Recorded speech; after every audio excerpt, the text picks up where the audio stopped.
서울의 늦가을 비는 오수진의 삶처럼 차갑고 끈질겼다. 그녀는 편의점 처마 밑에 서서 방금 막 통화를 끝낸 휴대폰을 꼭 쥔 채 서 있었다. 흠뻑 젖은 아르바이트 유니폼, 병원. 그 두 글자가 돌덩이처럼 그녀의 심장을 짓눌렀다. 어린 아들 민우의 병원비는 또다시 늘어났고 수술은 예정보다 앞당겨져야 했다. 수지는 완전히 지쳐 있었다. 그녀는 오늘 두 번째 아르바이트를 막 끝냈고 이제 세 번째 아르바이트를 하러 서둘러 가야 했다. 그녀는 피로와 눈물로 흐려진 눈으로 차량 호출 앱을 열었다. 검은색 고급 세단 한 대가 그녀 바로 앞에 멈춰 섰다. 차량 번호도 차종도 정확했다. 조금의 의심도 없이 그녀는 서둘러 뒷문을 열고 좌석에 머리를 기댄 채 가쁘게 숨을 몰아쉬며 말했다. 기사님, 강남 블루문 레스토랑으로 가주세요. 그녀는 전혀 알지 못했다. 이 차는 그녀가 호출한 차가 아니라는 것을, 그리고 앞 좌석 반투명 유리로 분리된 고요한 공간 안에서 H그룹의 냉철한 CEO 한의안이 작은 카메라를 통해 자신의 세계에 막 침입한 낯선 여자의 모습을 날카로운 눈빛으로 바라보며 멈칫했다는 사실을. 오수진은 29~5살 난 아들 민우를 홀로 키우는 싱글맘이었다. 그녀의 삶은 단 한순간도 쉽지 않았다. 남편은 민우가 태어난 지 얼마 되지 않아 사고로 세상을 떠났고 그녀는 어린 아들을 먹여 살리기 위해 닥치는 대로 일을 해야 했다. 하지만 설상가상으로 민우는 선천성 심장 질환을 앓고 있었고 그녀가 버는 돈은 대부분 아들의 병원비와 약값으로 들어갔다. 그녀는 자신의 모든 것을 포기한 채 오직 아들 민우의 건강과 행복만을 위해 살아가고 있었다. 오늘도 그녀는 새벽부터 쉴 틈 없이 일했다. 오전에는 식당 주방 보조로, 오후에는 편의점 아르바이트로, 그리고 이제는 밤늦게까지 강남의 고급 레스토랑에서 접시를 닦아야 했다. 몸은 청은망은이었지만 그녀는 멈출 수 없었다. 민우의 수술 날짜가 다가오고 있었고 수술비는 아직 턱없이 부족했기 때문이었다. 병원에서 걸려온 전화를 끊은 후 그녀는 절망감에 잠시 주저앉고 싶었지만 이내 마음을 다잡았다. 그녀는 눈물을 닦고 젖은 머리카락을 대충 쓸어 넘긴 후 미리 호출해둔 고급 택시를 찾았다. 빗줄기는 점점 더 거세지고 있었고 그녀는 단 1분이라도 늦고 싶지 않았다. 그때 그녀의 눈앞에 검은색 세단 한 대가 멈춰 섰다. 그녀가 호출한 차량의 번호와 정확히 일치했다. 그녀는 안도의 한숨을 내쉬며 황급히 뒷문을 열고 채 올라탔다.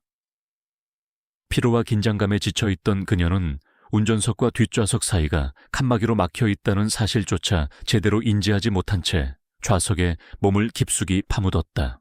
기사님, 강남 블루문 레스토랑으로 최대한 빨리 가주세요. 제가 좀 늦어서요.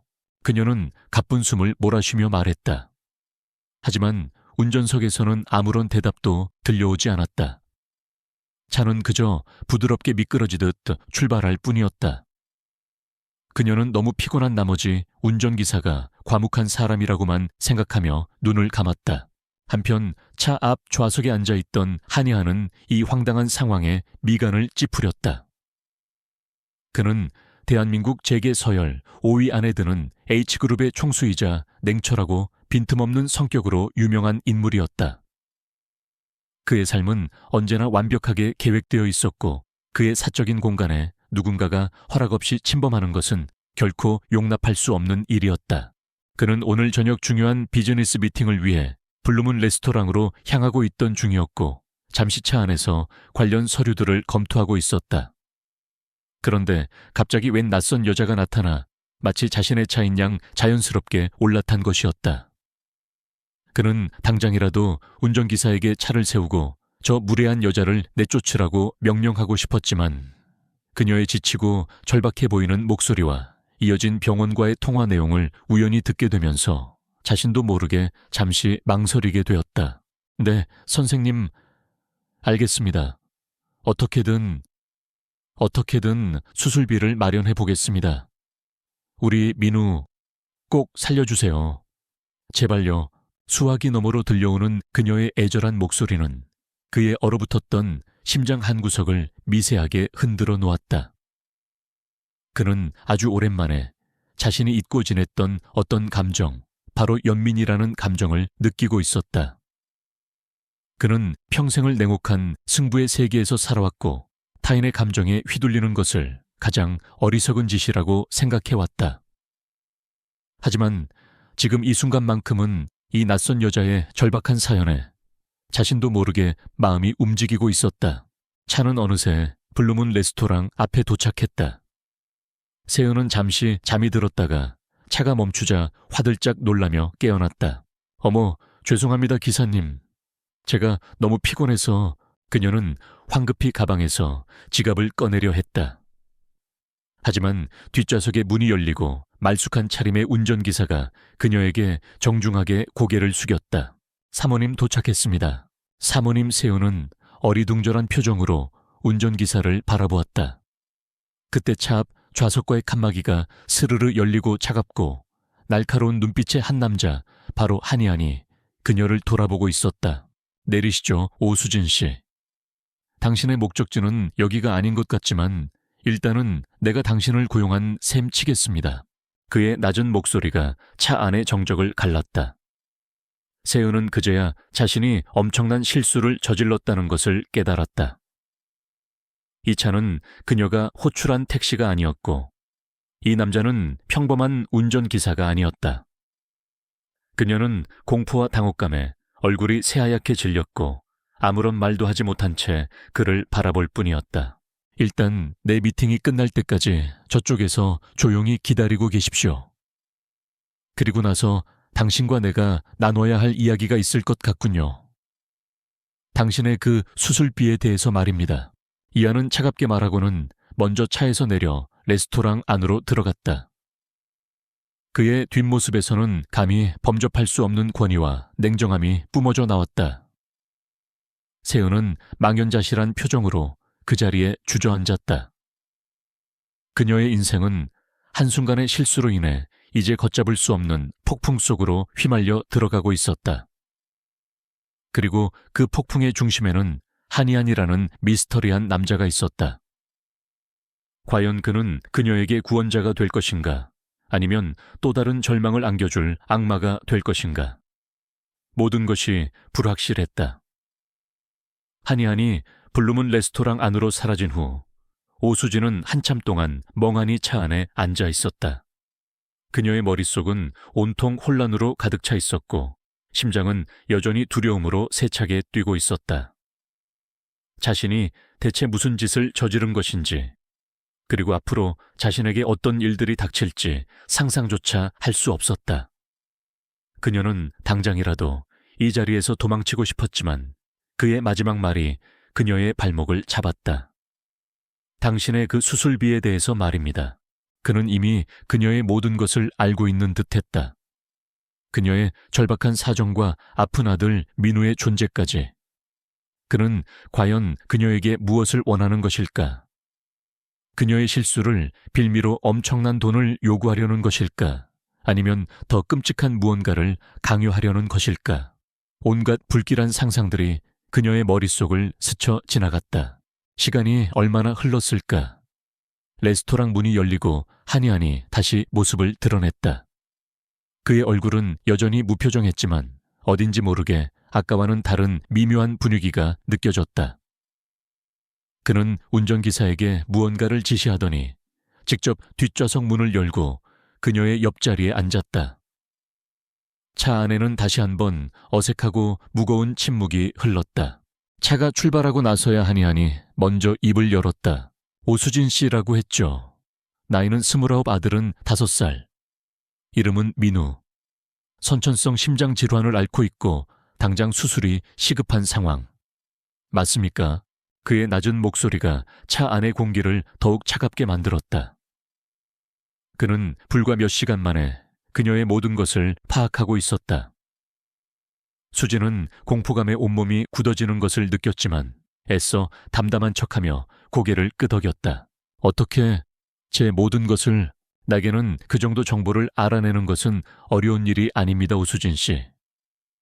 중요한 것은 지금부터 내가 당신에게 할 제안입니다. 그는 잠시 말을 고르더니 예상치 못한 이야기를 꺼냈다. 내가 당신 아들 민우 군의 수술비 전액을 지원하겠습니다.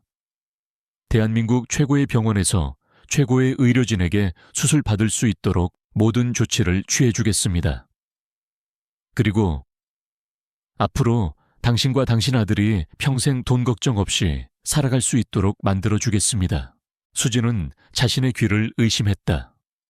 너무나 비현실적인 믿을 수 없는 제안이었다. 세상에 어떤 사람이 오늘 처음 만난 그것도 자신의 채 잘못 올라탄 여자에게 이런 엄청난 호의를 베풀 수 있단 말인가? 왜 저에게 이런 엄청난, 물론 공짜는 아닙니다. 이하는 그녀의 말을 끊으며 차갑게 말했다. 그의 눈빛은 아까보다 더욱 날카로워져 있었다. 세상에 공짜는 없는 법이죠. 당신이 내 제안을 받아들인다면 당신 역시 나를 위해 한 가지 일을 해줘야 할 겁니다. 무슨 일인데요? 수진의 목소리가 떨려 나왔다. 내게는 오랫동안 병상에 누워 계신 할아버지가 한 분 계십니다. 할아버지는 매우 까다롭고 괴팍한 성격이라 그 어떤 전문 간병인도 열흘을 버티지 못하고 도망쳐 나왔죠. 나는 당신이 내 할아버지의 개인 간병인 역할을 맡아주었으면 합니다. 딱 1년만. 1년 동안 당신이 무사히 할아버지 곁을 지키며 그분을 돌봐드린다면 나는 당신과의 약속을 지킬 겁니다. 하지만 만약 중간에 포기하거나 도망친다면 그때는 당신과 당신 아들이 어떤 비참한 최후를 맞이하게 될지 장담할 수 없습니다. 이것은 제안이 아니라 명백한 협박이자 거래였다. 하지만 수진에게는 다른 선택의 여지가 없었다. 아들 민우를 살릴 수만 있다면 그녀는 어떤 일이라도 할 수 있었다. 지옥에라도 갈 수 있었다. 알겠습니다. 회장님의 제안을 받아들이겠습니다. 제가 할아버님을 정성껏 돌봐드리겠습니다. 수진은 눈물을 머금고 그의 제안을 수락했다. 그녀의 인생은 이제 돌이킬 수 없는 강을 건너고 있었다. 이하는 만족스러운 미소를 지으며 즉시 자신의 비서에게 전화를 걸어 민우의 병원 수속과 수술 준비를 지시했다. 그의 일 처리는 신속하고 완벽했다. 그는 수진에게 잠시 쉴 수 있는 최고급 호텔 스위트룸을 제공해 주었고 그녀에게 필요한 모든 것들을 지원해 주었다. 며칠 후 민우는 국내 최고의 심장 전문 병원으로 옮겨져 성공적으로 수술을 받았다. 수술 경과는 매우 좋았고 아이는 기적적으로 건강을 되찾기 시작했다. 수진은 아들의 건강한 모습을 보며 기쁨의 눈물을 흘렸고 동시에 한이안이라는 남자에게 알 수 없는 감정을 느끼기 시작했다. 그는 분명 차갑고 무서운 사람이었지만 동시에 자신과 아들에게 새로운 삶을 선물해준 은인이기도 했다. 민우가 퇴원하고 어느 정도 안정을 되찾자 수진은 이한과의 계약을 이행하기 위해 그의 할아버지가 계신다는 대저택으로 향했다. 그곳은 서울 근교의 한적한 곳에 위치한 마치 고성처럼 웅장하고 고풍스러운 저택이었다. 하지만 저택 전체에는 어떤 스산하고 음울한 기운이 감돌고 있었다. 수진을 맞이한 것은 까칠하고 신경질적으로 보이는 집사 할머니와 무표정한 얼굴의 경호원들 뿐이었다. 당신이 새로운 간병인인가 며칠이나 버틸지 한번 보자고. 집사 할머니는 쌀쌀맞은 말투로 수진을 위아래로 훑어보며 비웃었다. 수진은 긴장감에 마른 침을 삼키며 한이안의 할아버지가 머물고 있다는 2층의 가장 큰 방으로 안내되었다. 방 안은 어두웠고 퀴퀴한 약 냄새와 함께 무거운 침묵이 흘렀다. 침대 위에는 한 노인이 앙상한 모습으로 누워 있었다. 그가 바로 H그룹의 창업주이자 한때 재계를 호령했던 한태평 명예회장이었다. 하지만 지금 그의 모습은 과거의 위엄을 모두 잃은 채 그저 죽음만을 기다리는 초라한 노인에 불과해 보였다. 수진의 임시 간병인 생활은 그렇게 시작되었다. 그리고 그녀는 곧 깨닫게 되었다. 이 일이 자신이 생각했던 것보다 훨씬 더 힘들고 외로운 싸움이 될 것이라는 것을. 한태평 회장은 극도로 예민하고 괴팍했으며 그 어떤 사람의 접근도 허용하지 않았다.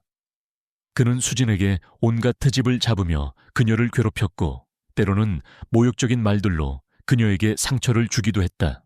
하지만 수진은 포기하지 않았다. 그녀는 아들 민우를 생각하며 그리고 자신에게 기회를 준 한의안을 생각하며 꿋꿋하게 버텨냈다. 그녀는 단순히 환자를 돌보는 간병인이 아니라 진심으로 할아버지의 아픔과 외로움을 이해하고 보듬어주려 노력했다. 그녀는 매일 아침 그에게 따뜻한 식사를 대접하고 그의 지저분한 방을 깨끗하게 청소했으며 그가 잠 못 이루는 밤이면 조용히 그의 곁에서 책을 읽어주기도 했다. 한의아는 가끔씩 별장을 찾아와 할아버지의 상태를 살피고 수진의 모습을 몰차 지켜보았다. 그는 수진의 진심 어린 노력에 감동하면서도 한편으로는 그녀가 이 힘든 시간을 잘 버텨낼 수 있을지 걱정스러웠다. 그의 마음속에서 그녀는 더 이상 단순한 계약 상대가 아니었다. 그녀는 그가 지켜주고 싶은 그리고 어쩌면 사랑하게 될지도 모르는 특별한 여자가 되어가고 있었다. 한쪽 문이 닫히면 또 다른 문이 열리는 법이라고 했던가. 수진의 삶에 닫혔던 절망의 문 뒤로 이제 예측 불가능하지만 어쩌면 희망으로 가득 찬 새로운 문이 서서히 열리고 있었다. 그리고 그 문의 열쇠는 바로 그녀 자신과 한의한 두 사람의 손에 쥐어져 있었다. 한태평 명예회장을 돌보는 일은 오수진이 생각했던 것 이상으로 힘들고 고된 일이었다. 한 회장은 오랫동안 병상에 누워 지내면서 몸과 마음이 모두 쇠약해질 대로 쇠약해져 있었고 그로 인해 성격은 더욱 괴팍하고 예민해져 있었다. 그는 수진의 모든 행동에 사사건건 트집을 잡았고 때로는 일부러 음식을 엎지르거나 약을 뱉어내는 등 어린아이 같은 행동으로 그녀를 괴롭혔다. 내년은 대체 제대로 하는 게 뭐냐? 손은 뒀다. 뭐 했어? 이래가지고 누굴 돌보겠다는 거야. 내 몸에 손대지 마. 내년에 더러운 손이 닿는 것만으로도 소름이 끼친다. 그의 모욕적인 말과 행동은 수진의 자존심에 깊은 상처를 주었지만 그녀는 결코 포기하거나 그에게 맞서 화를 내지 않았다. 그녀는 오히려 그의 그런 행동들이 병마와 싸우는 과정에서 오는 고통과 외로움의 또 다른 표현일 것이라고 생각하며 더욱더 따뜻하고 진심 어린 마음으로 그를 대하려 노력했다. 그녀는 매일 아침 한 회장이 좋아하는 부드러운 죽을 정성껏 끓여 그의 식사를 도왔고 그의 지저분한 침실을 햇살이 잘 드는 깨끗하고 아늑한 공간으로 바꾸어 놓았다. 그녀는 그가 잠 못 이루는 밤이면 조용히 그의 곁을 지키며 그가 어렸을 적 좋아했다는 옛날 이야기를 들려주거나 나지막한 목소리로 자장가를 불러주기도 했다. 그녀의 헌신적인 노력에도 불구하고 한 회장의 마음은 쉽게 열리지 않았다. 하지만 아주 조금씩 변화의 조짐이 보이기 시작했다. 그는 더 이상 그녀가 주는 음식을 엎지르지 않았고 그녀가 읽어주는 책 이야기에 귀를 기울이기 시작했으며 가끔씩은 그녀에게 먼저 말을 걸어오기도 했다. 내년은 어쩌다가 이런 굳은 일을 하게 된 게냐. 아직 젊은 나이인데 어느 날 저녁 한 회장이 무심한 척 물었다. 수진은 잠시 망설였지만 이내 자신의 이야기를 담담하게 털어놓았다. 그녀의 아픈 아들 민우 이야기, 그리고 아들을 살리기 위해 닥치는 대로 일을 하며 힘겹게 살아왔던 지난 시간들에 대해서. 그녀의 이야기에는 어떤 동정심을 유발하려는 의도도 자신의 처지를 비관하는 모습도 없었다. 오직 아들을 향한 깊은 모성애와 삶에 대한 강인한 의지만이 담겨 있을 뿐이었다. 한 회장은 아무 말 없이 그녀의 이야기를 끝까지 들어주었다.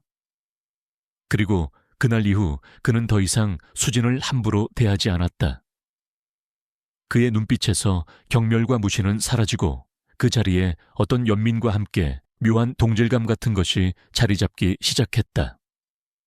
어쩌면 그는 그녀의 모습에서 과거 자신의 아내이자 한의안의 어머니였던 병든 아들을 위해 모든 것을 희생했던 한 여인의 모습을 보았는지도 몰랐다.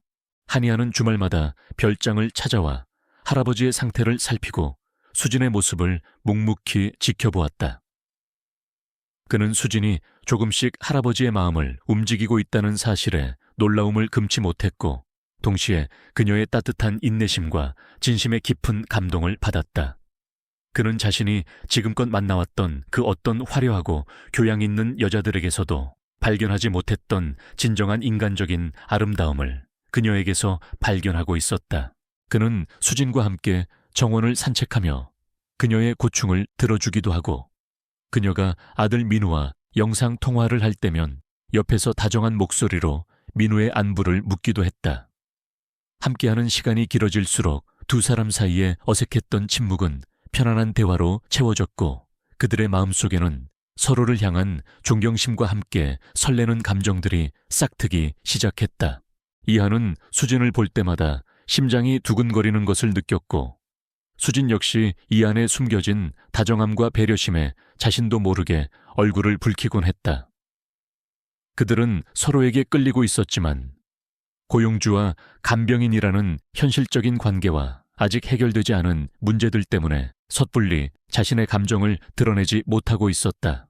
그러던 어느 날 한 회장의 건강이 급격하게 악화되는 사건이 발생했다. 그는 갑작스러운 호흡 곤란을 호소하며 의식을 잃었고 저택 전체가 발칵 뒤집혔다. 주치의가 오기까지는 시간이 걸리는 위급한 상황. 모두가 당황하여 발만 동동 구르고 있을 때 수진은 침착하게 앞으로 나섰다. 모두 비켜주세요. 제가 응급처치를 하겠습니다.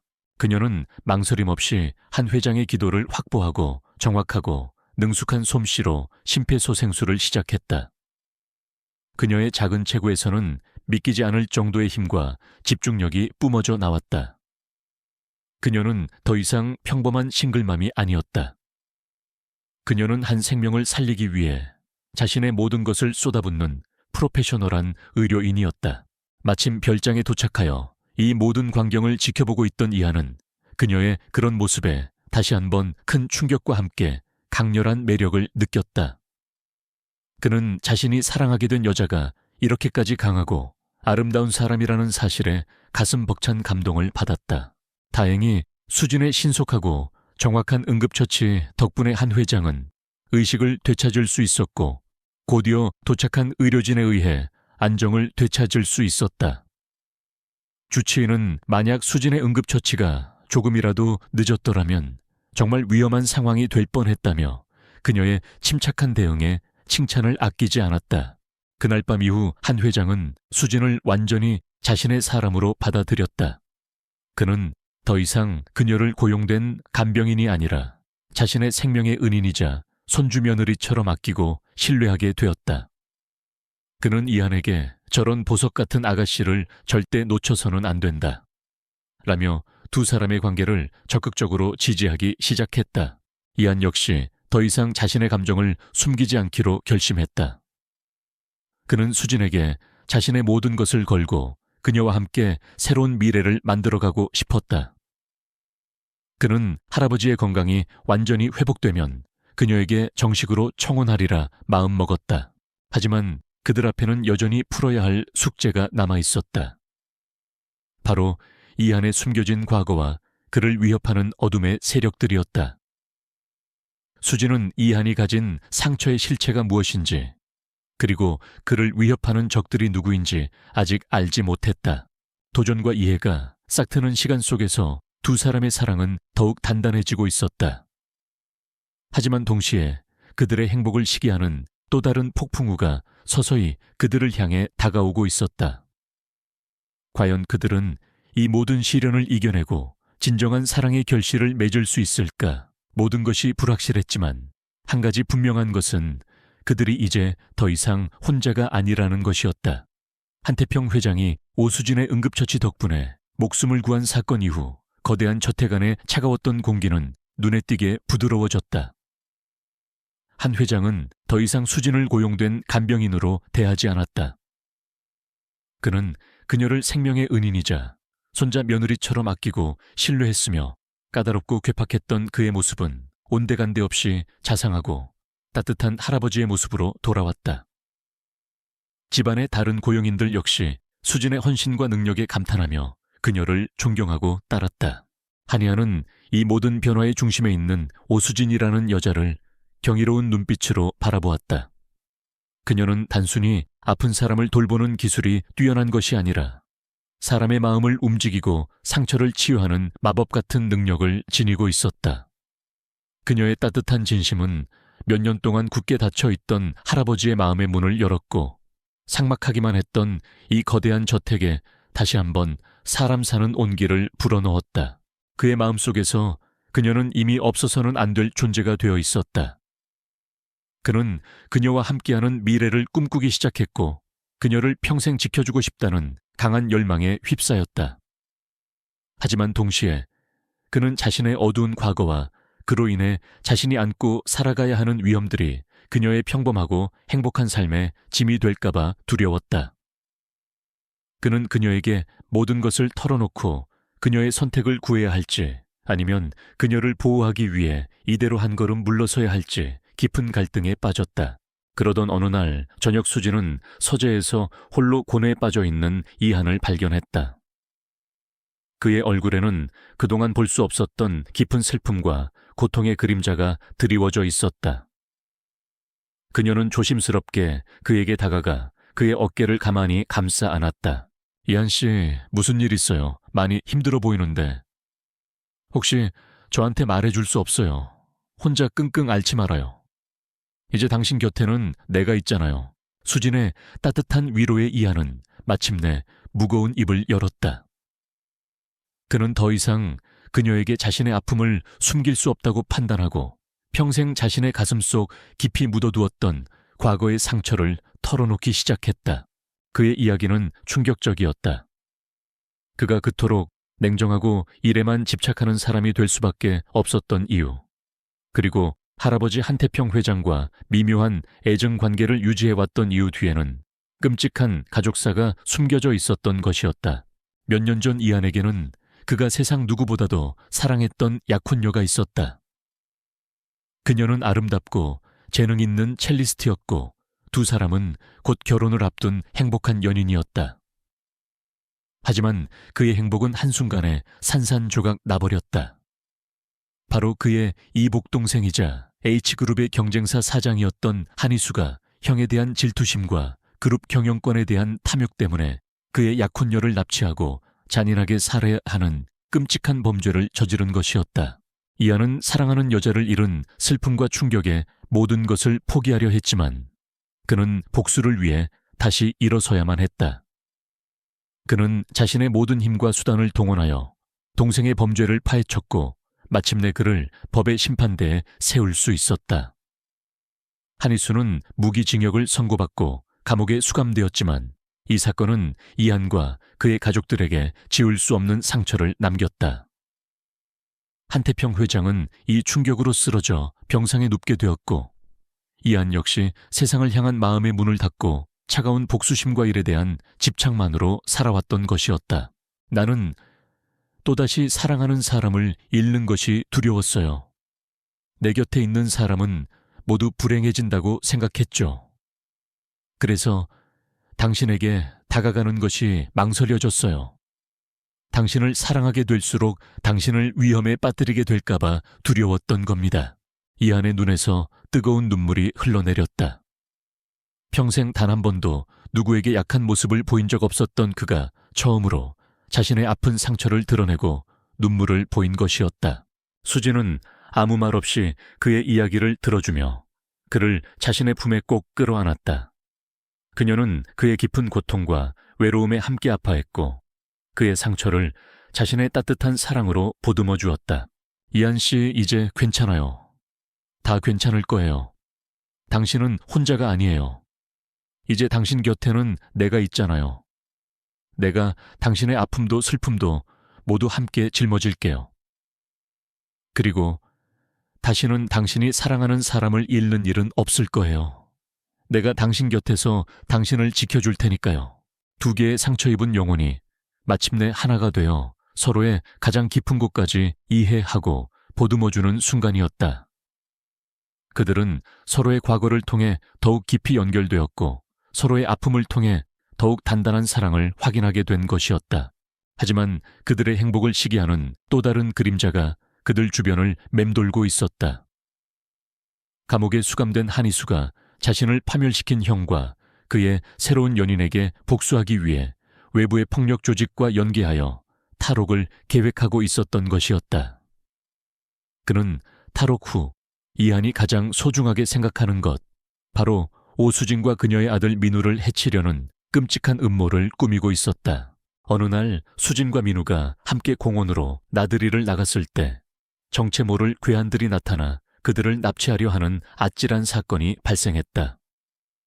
다행히 주변에 있던 시민들의 도움과 미리 위험을 감지하고 수진의 주변에 경호 인력을 배치해 두었던 이한의 대비 덕분에 위기를 모면할 수 있었지만 이 사건은 두 사람에게 엄청난 충격과 함께 새로운 위기감을 안겨주었다. 이한은 동생 한희수가 탈옥을 계획하고 있으며 그 배후에 자신에게 적대적인 세력들이 있다는 것을 직감했다.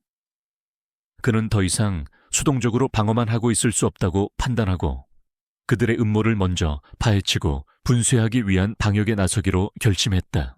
그는 수진과 민우 그리고 할아버지의 안전을 위해 그들을 해외의 비밀 별장으로 피신시키고 자신은 한국에 남아 이 위험한 싸움을 마무리 짓기로 했다.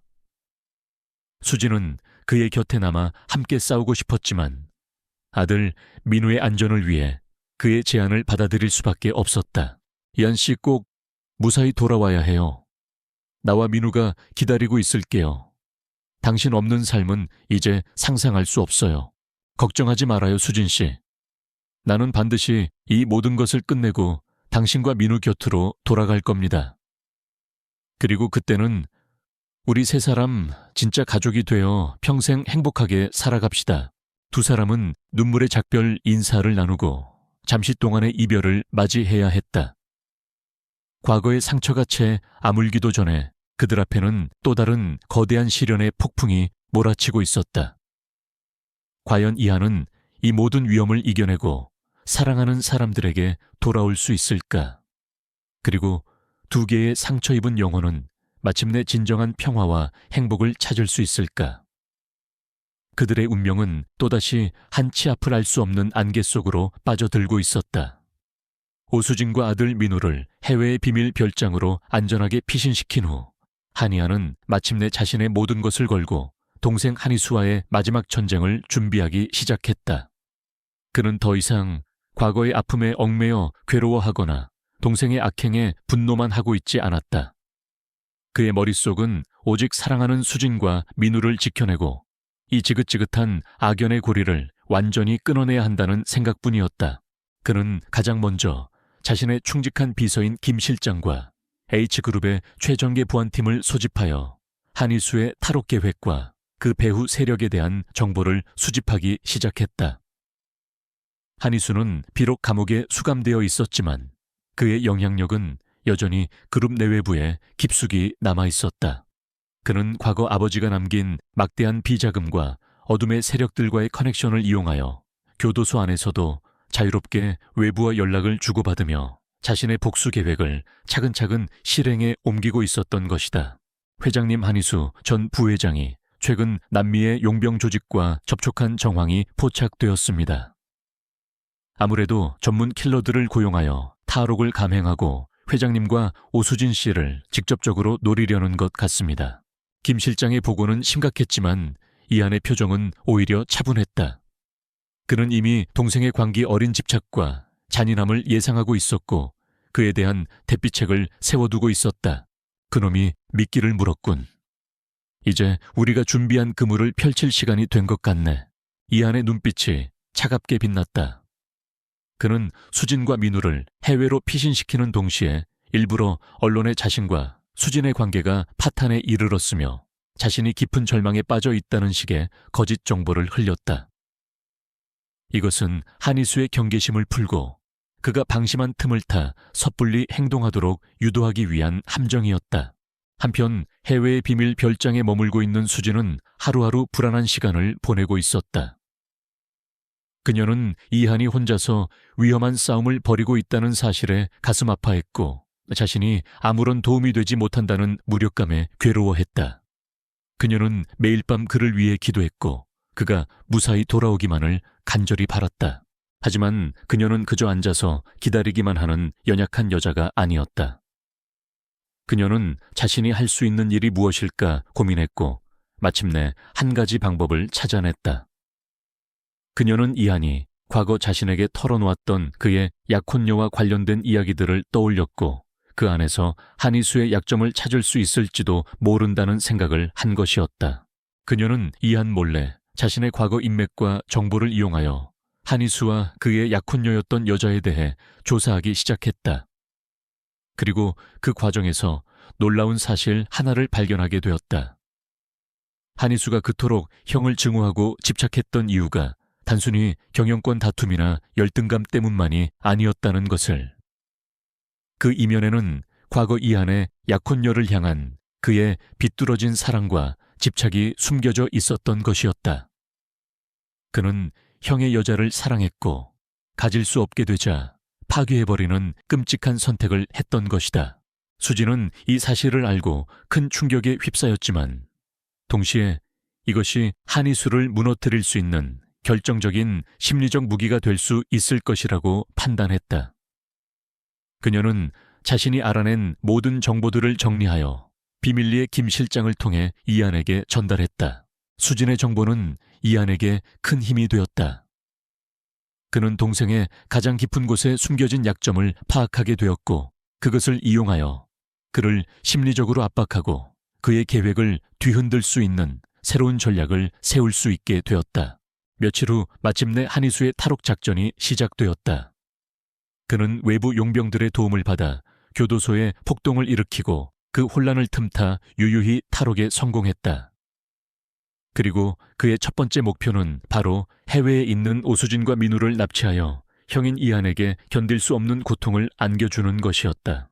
하지만 이 모든 것 역시 이한의 손바닥 안에 있었다. 그는 이미 한희수의 모든 계획을 꿰뚫어 보고 있었고 그가 나타날 장소에 완벽한 함정을 설치해 두었던 것이다. 한희수가 수진과 민우가 머물고 있는 별장을 급습했을 때 그를 기다리고 있던 것은 겁에 질린 여자와 아이가 아니라 중무장한 경호팀과 함께 그를 기다리고 있던 형 한이안이었다. 오랜만이구나, 이수야. 네가 여기까지 찾아올 줄 알고 있었지. 이한의 차가운 목소리가 별장 안에 울려 퍼졌다. 한희수는 자신의 계획이 완벽하게 실패했음을 깨닫고 분노의 치를 떨었다. 내 이놈 강기한 어떻게 내 계획을 내 놈의 그 더러운 속셈 따위는 이미 다 꿰뚫어 보고 있었다. 이제 그만 포기하고 죗값을 치르거라. 네가 저지른 모든 죄에 대한 대가를 말이다. 두 형제 사이에는 팽팽한 긴장감이 흘렀고 마침내 마지막 결전이 시작되었다. 한희수는 이성을 잃고 이한에게 달려들었고 두 사람은 격렬한 몸싸움을 벌였다. 그들의 싸움은 단순히 육체적인 충돌이 아니었다. 그것은 과거의 상처와 증오, 그리고 비뚤어진 욕망과 순수한 사랑이 뒤엉킨 두 형제의 처절한 마지막 싸움이었다. 치열한 격투 끝에 마침내 이한은 한희수를 제압하는 데 성공했다. 그는 동생을 향한 분노와 연민이 뒤섞인 복잡한 감정을 느끼며 그의 손에 다시 한번 차가운 수갑을 채웠다. 끝났다. 이제 정말 모든 것이 끝났어. 모든 상황이 종료된 후 이한은 수진과 민우에게 달려가 그들을 꼭 끌어안았다. 그의 품에 안긴 수진은 안도의 눈물을 흘렸고 민우 역시 아빠와 수진 이모의 품에서 비로소 평온함을 되찾았다. 한희수와 그의 모든 잔당들은 법의 엄중한 심판을 받게 되었고 H그룹을 둘러싼 모든 어둠의 그림자는 완전히 걷히게 되었다. 이한은 사랑하는 사람들을 지켜냈고 자신의 과거와 정면으로 마주하여 마침내 진정한 승리를 거둔 것이었다. 위험한 적과의 싸움은 끝났지만 그들의 진짜 이야기는 이제부터 시작이었다. 그들은 함께 힘든 시간을 이겨냈고 서로에 대한 사랑과 신뢰는 그 어떤 시련에도 흔들리지 않을 만큼 단단해져 있었다. 그들 앞에는 이제 더 이상 어떤 위협도 불안도 존재하지 않았다. 오직 서로와 함께 만들어갈 따뜻하고 행복한 미래만이 그들을 기다리고 있을 뿐이었다. 한이수의 극적인 체포와 함께 H그룹을 둘러싼 길고 길었던 악몽은 마침내 막을 내렸다. 이수와 그의 잔당들은 모두 법의 엄중한 심판을 받게 되었고 그룹을 위협했던 모든 어둠의 그림자는 완전히 걷히게 되었다. 한이아는 이 모든 과정을 마무리 짓고 그룹을 정상화시키는데 온 힘을 쏟았다. 그의 강력한 리더십과 헌신적인 노력 덕분에 H그룹은 빠르게 안정을 되찾았고 과거의 상처를 딛고 새롭게 태어나고 있었다. 모든 폭풍우가 지나간 후 이하는 오수진과 아들 민우와 함께 해외의 비밀 별장에서 조용하고 평화로운 시간을 보냈다. 그들은 함께 바다를 산책하고 맛있는 음식을 만들어 먹으며 지난 시간 동안 겪었던 끔찍한 기억들을 씻어내고 서로의 상처를 보듬어 주었다.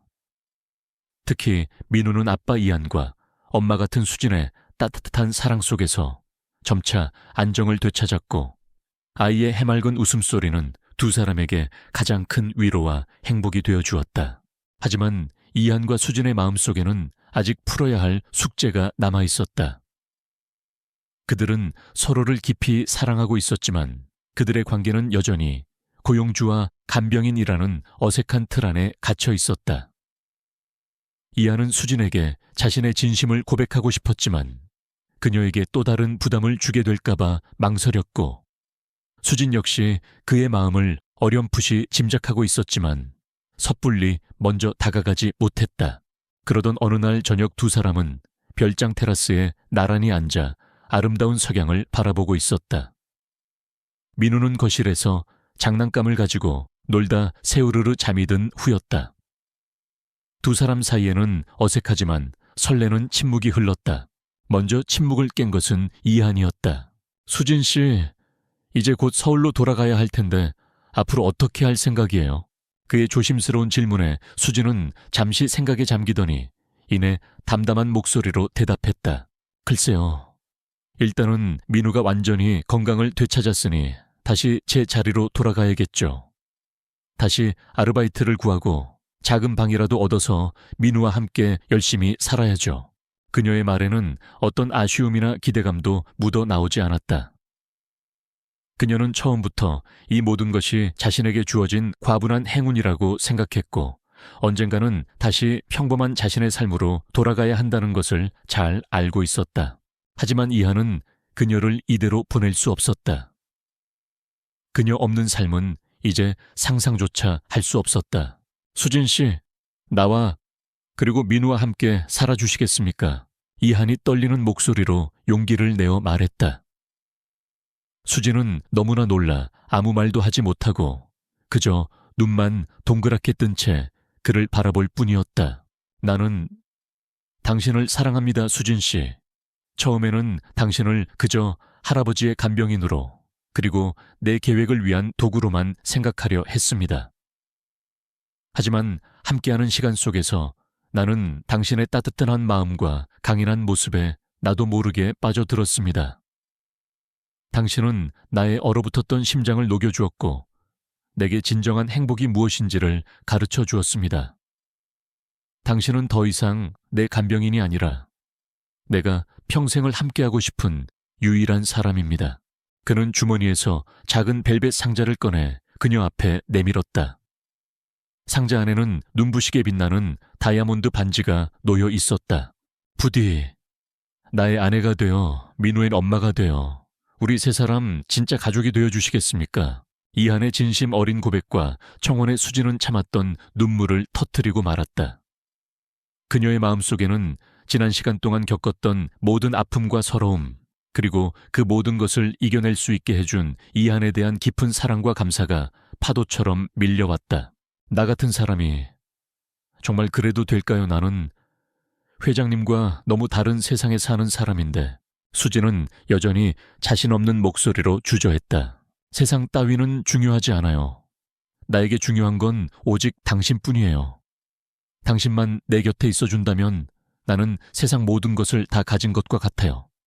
제발 내 마음을 받아주세요. 이하는 그녀의 손을 잡고 애원했다. 그의 절박하고 진심 어린 눈빛 앞에서 수지는 더 이상 망설일 수 없었다. 그녀 역시 그를 너무나도 사랑하고 있었으니까. 네, 이한 씨. 당신의 아내가 될게요. 그리고 민우의 엄마가 될게요. 두 사람은 서로를 뜨겁게 끌어안았고 석양빛 아래에서 감미로운 입맞춤을 나누었다. 길고 길었던 시련의 폭풍우가 지나가고 마침내 그들의 사랑이 가장 아름다운 결실을 맺는 순간이었다. 며칠 후 세 사람은 함께 서울로 돌아왔다. 그리고 그들을 기다리고 있는 것은 한태평 명예회장의 따뜻한 환대였다. 한 회장은 수진의 헌신적인 간호와 용기 있는 모습에 깊은 감명을 받았고 그녀를 손자 이안에 배필이자 H그룹의 새로운 안주인으로 진심으로 받아들였다. 그는 두 사람의 결혼을 누구보다도 기뻐하며 축복해 주었다.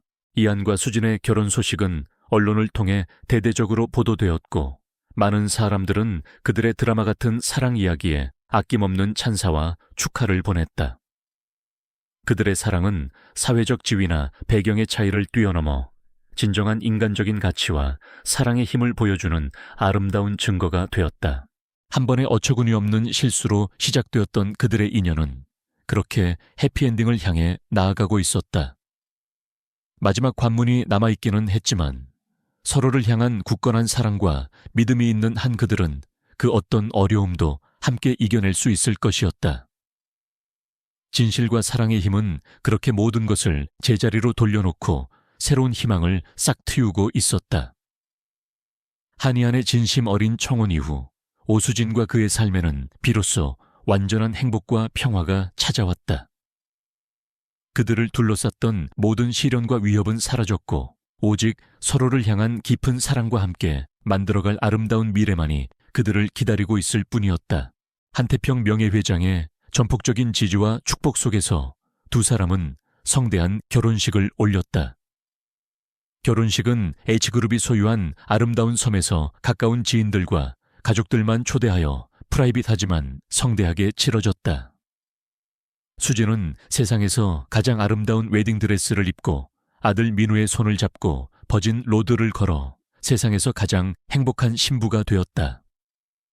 이한은 그런 그녀의 손을 잡고 평생 그녀와 민우를 지키고 사랑하며 행복하게 해줄 것을 굳게 맹세했다. 결혼 후 수진은 더 이상 과거에 힘겹고 고단했던 삶을 살지 않았다. 그녀는 H그룹의 안주인이자 한 남자의 아내, 그리고 한 아이의 엄마로서 새로운 삶을 시작했다. 그녀는 화려한 재벌가의 사모님으로 살아가는 대신 자신의 재능과 경험을 살려 사회에 선한 영향력을 전파하는 일에 앞장섰다.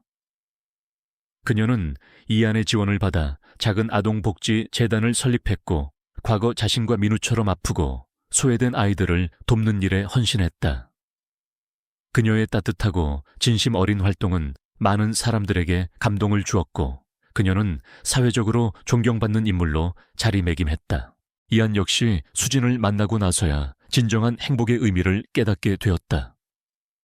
그는 더 이상 일에만 매달리는 차갑고 고독한 경영인이 아니었다.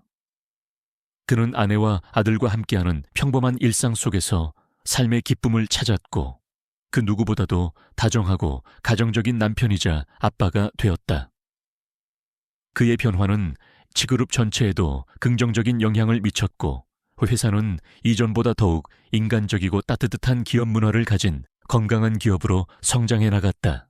민우 역시 엄마와 새로운 아빠의 사랑 속에서 건강하고 밝게 자라났다. 아이는 더 이상 병매에 시달리지 않았고 다른 아이들처럼 마음껏 뛰어놀며 행복한 유년 시절을 보냈다. 아이의 밝은 웃음소리는 집안에 가득했고 그것은 이한과 수진에게 세상 그 어떤 것과도 바꿀 수 없는 가장 큰 기쁨이자 선물이 되었다. 어느덧 결혼 1주년을 맞이한 날, 이한과 수진은 단둘이서 그들의 첫 만남을 떠올리게 하는 특별한 데이트를 즐겼다.